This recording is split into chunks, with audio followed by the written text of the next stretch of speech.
今回はこの電動エアダスターを紹介します。Amazon などで似たような製品が見つかります。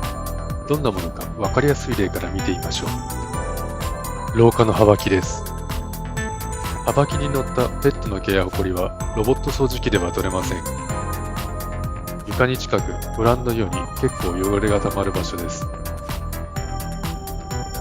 ここをエアダスターで一吹き。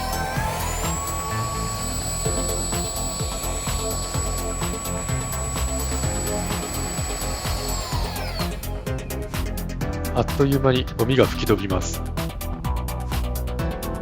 しばらくしてホコリが床に落ちたら掃除機で床を掃除して終わりです。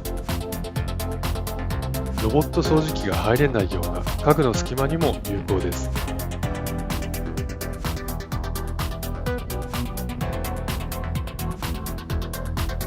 移動させないと掃除できないような隙間や複雑な形をしたもの、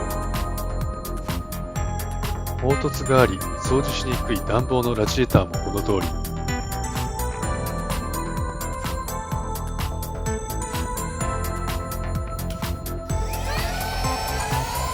部屋の端やロボット掃除機についたホコリも拭かずに掃除できます。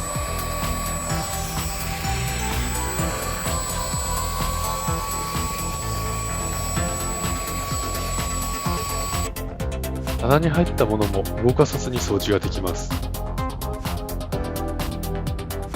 机はもちろんのこと、キーボードもマウスも全部机にそのまま置いたままでホコリを床に吹き飛ばします。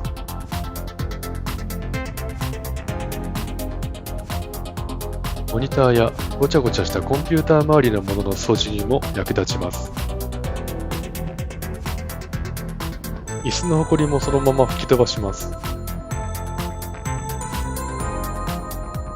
ホコリまみれの空気清浄機も、ベランダの葉っぱも塵も飛ばして1箇所に集めます。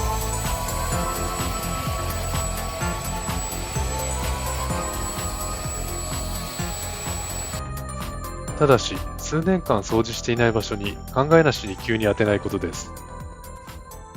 とんでもない量のホコリが舞うので、十分準備をした後にブローしましょう。使い方です。電源ボタンを一度押すと弱のモードで吸引が始まります。もう一度押すと強のモードになります。さらにもう一度押すと止まります。騒音は掃除機並みです。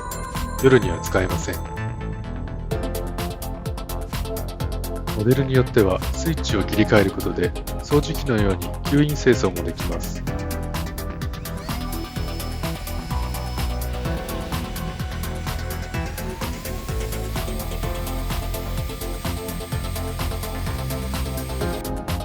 スーツケースの内側の掃除などには使用しましたが、普段はあまり使っていません。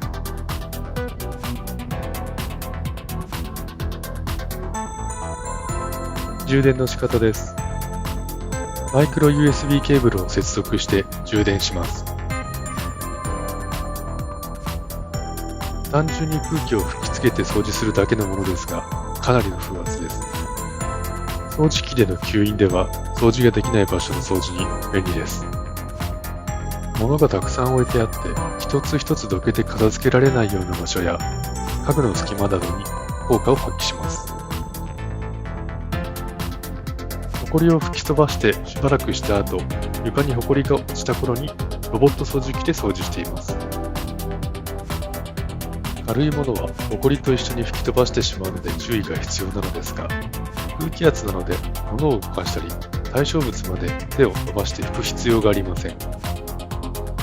空拭きや濡れ拭きにはかないませんが、手間とホコリの落ち具合を考えると日常的な掃除としては圧倒的に楽です。ティッシュペーパーやトイレットペーパーから出るような非常に細かい塵は静電気の力が強いのか吹き飛びにくい傾向にありますが、その他の一般的な目に見えるほとんどのホコリは吹き飛びます。これは買ってよかったと本当に思います。